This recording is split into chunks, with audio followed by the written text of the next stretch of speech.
In April of 1947, the city of Texas City, Texas was nearly wiped off the map when a fire started in a cargo ship that later exploded and spread flaming debris across the town. The explosion and debris then ignited several other ships nearby, causing a massive explosion that leveled the town. What remained of the city burned for days. 567 people are known to have died, and much of Texas City had been destroyed. The 1947 disaster is considered the worst industrial disaster in the United States. This is the story of the 1947 Texas City disaster. When it was founded at the end of the 19th century, Texas City was destined to be a major port city. In 1900, the water around the area was dredged for large ships to enter the port.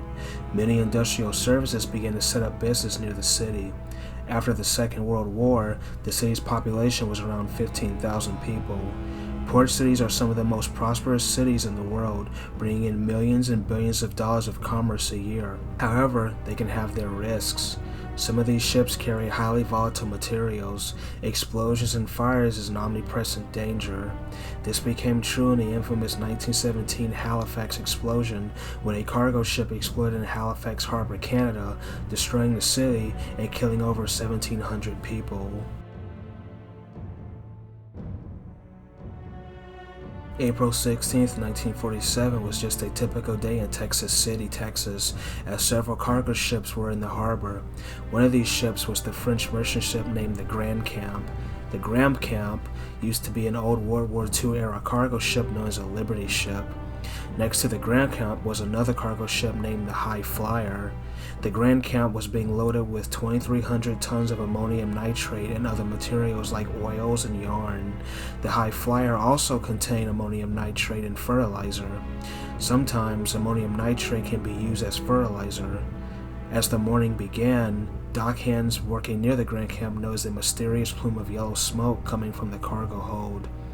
Over time, the smoke cloud grew bigger and began to attract a curious crowd of onlookers and bystanders. Then, at 9:12 a.m., the Grand Camp suddenly exploded in a massive explosion.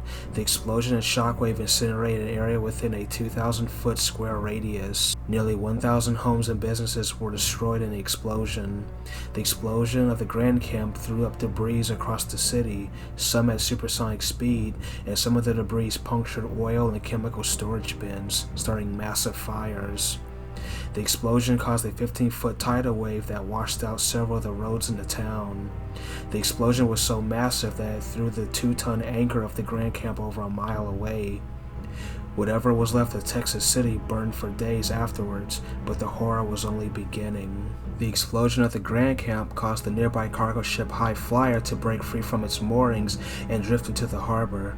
The ship came to rest next to another ship called the Wilson B. Keene. The next day, April 17th, another fire started on the High Flyer. Firefighters attempted to extinguish the fire, but the conditions were too harsh for them to continue. Tugboats tried to remove the burning ship from the harbor, but this too was a failure. At 1:10 p.m., the High Flyer also exploded, destroying what was left of the town. The resulting explosion also destroyed the Wilson B. Keene nearby. What remained of Texas City and the harbor burned for several days after the explosion. The 1947 explosion in Texas City is considered the worst industrial disaster in United States history.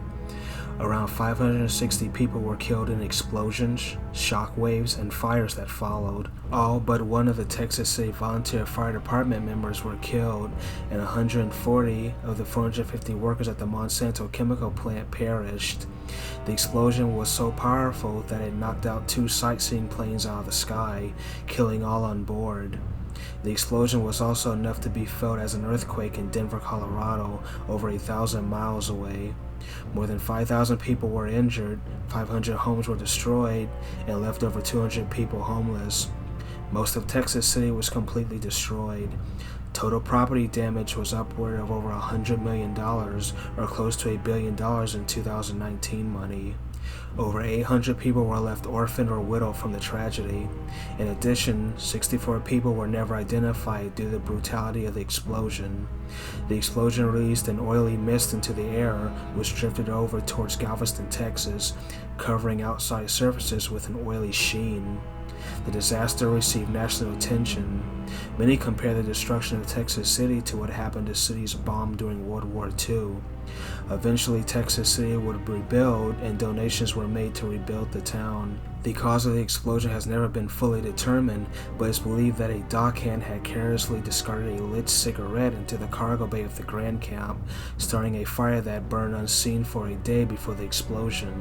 While smoking on the docks were prohibited, the rules were barely enforced. While Texas City would eventually rebuild, the events of April 16th and 17th of 1947 still haunt the community. Vera Bell Gary, a teacher who bore witness to the tragedy, recalled, "All was black, the whole sky. You could see flames going up between the smoke. We didn't know if the world was coming to an end."